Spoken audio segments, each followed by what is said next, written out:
Zelensky tells the UN Russia is guilty of the worst war crimes since World War II. The Ukrainian president gave a horrifying account of atrocities against his people, the widespread torture and massacre of innocent civilians, and he called for justice.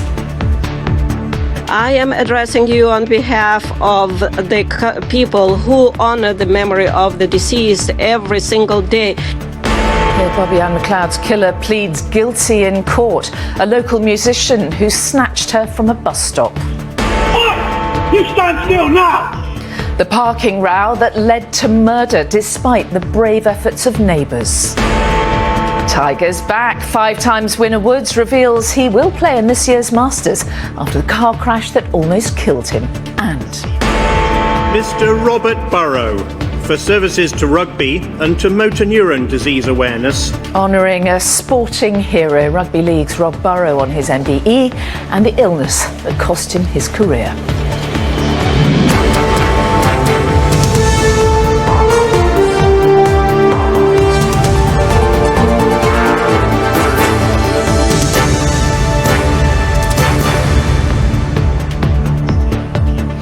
Good evening. Ukraine's president today addressed the UN Security Council and gave a harrowing account of the atrocities committed by Russian soldiers in his country.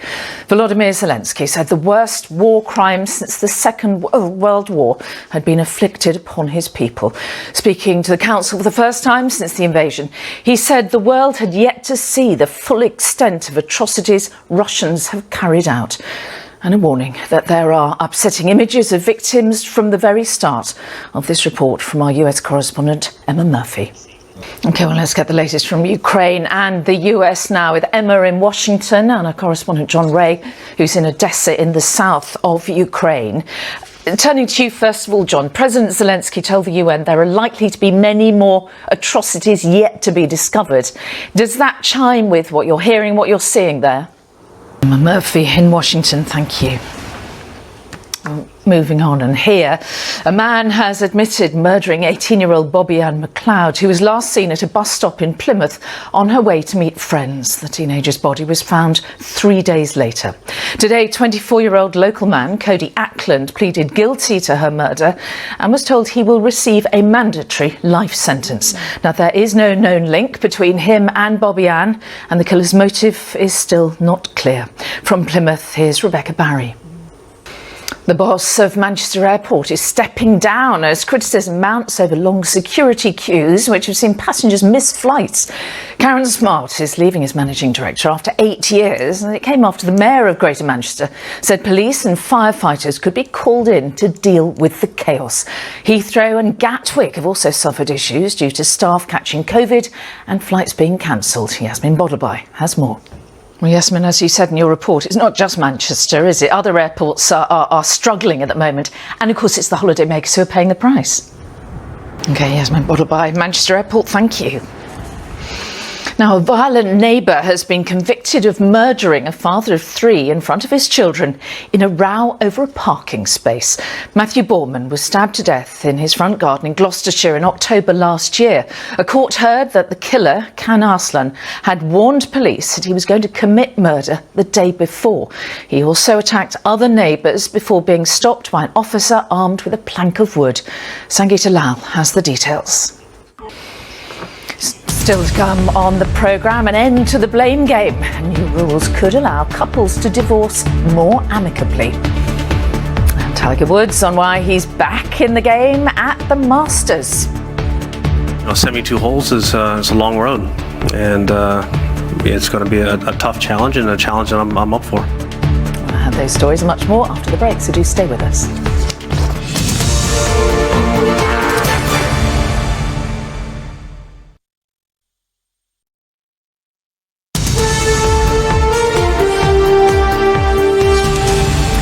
And welcome back. Now, MPs are warning that cancer survival rates in England could go into reverse if urgent changes aren't made.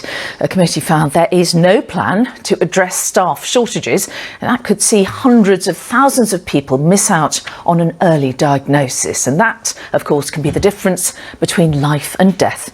Our health editor Emily Morgan heard from one family whose daughter had been ill for months, but who wasn't diagnosed with cancer until it was too late.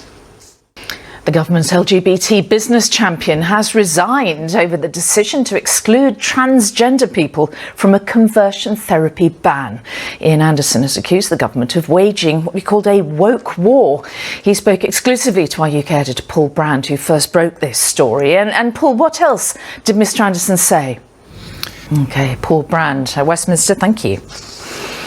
Now, five-time US Masters champion Tiger Woods says he is planning to play in this week's tournament at the Augusta National. It comes just 14 months after he suffered life-threatening injuries in a car crash. And Lucy Watson is here with more on this. So this is a surprise announcement, but he has done surprise comebacks before, hasn't he? Yes, certainly is a survivor, isn't he? Thank you, Lucy. You're watching the ITV Evening News. Here's what's still ahead before Emmerdale. The details of the new divorce laws that could revolutionise marriages and how they end.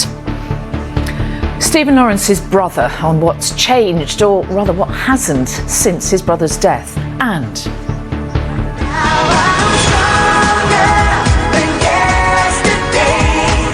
Britney's back, and in a book, the star is writing a memoir. But before all that, ITV News has learned that there are 12,000 Afghan refugees living in temporary accommodation more than 7 months after being evacuated from Kabul.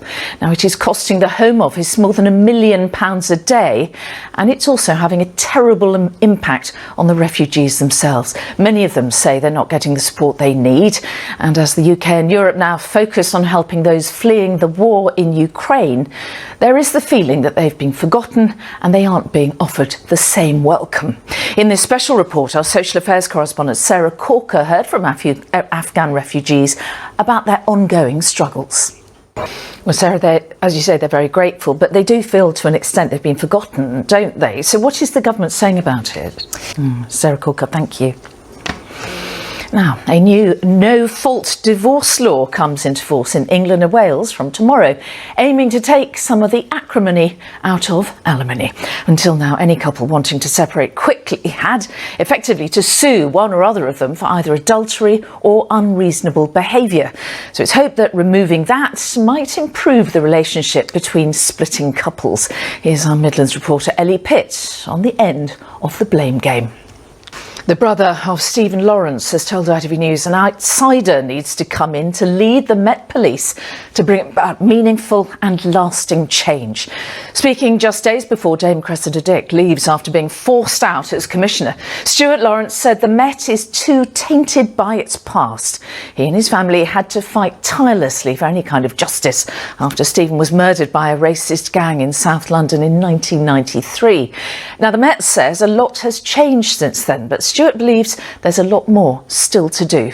Now, an author and educator, he spoke to Charlene White and began by talking about the importance of education in bringing about change.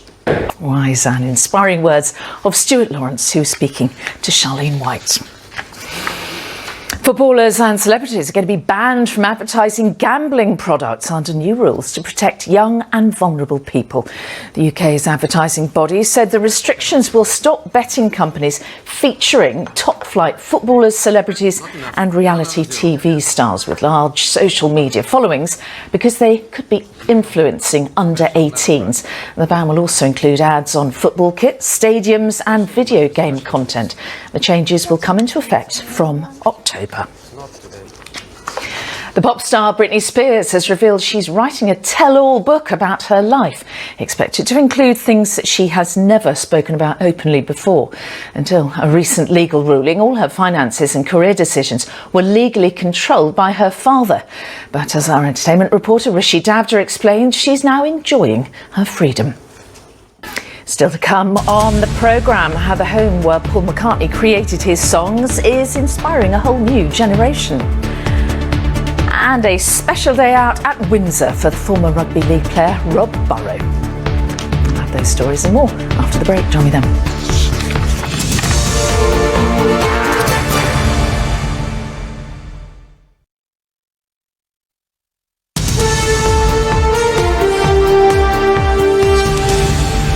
And welcome back. Sir Paul McCartney's childhood home is inspiring a new generation of musicians with the help of an organisation better known for preserving grander properties.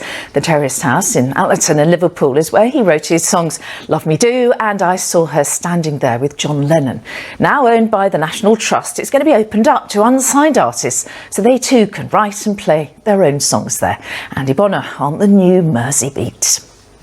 And the former rugby league player Rob Burrows says he was absolutely honoured to be made an MBE today at Windsor Castle. He received the award for his sporting achievements and also for his efforts to raise awareness about motor neurone disease, as Sejal Karia reports. And finally tonight, the family of the D-Day veteran Harry Billinge have paid tribute to his selfless fundraising after his death at the age of 96. Harry spearheaded a campaign to build a national memorial honouring his fallen comrades. As an 18-year-old, he was one of the first British soldiers to land on Gold Beach in Normandy in 1944. Only 4 of his unit survived. Harry spent 60 years raising funds for the Royal British Legion, earning him an MBE from the Queen. His family said he was passionate about making sure those who never came home are never forgotten. The remarkable Harry Billinge, whose death was announced today. And that's it from us for now. Emmerdale follows the weather forecast and Tom will have the latest at 10:15 from me and the team here and in the Ukraine. Bye-bye.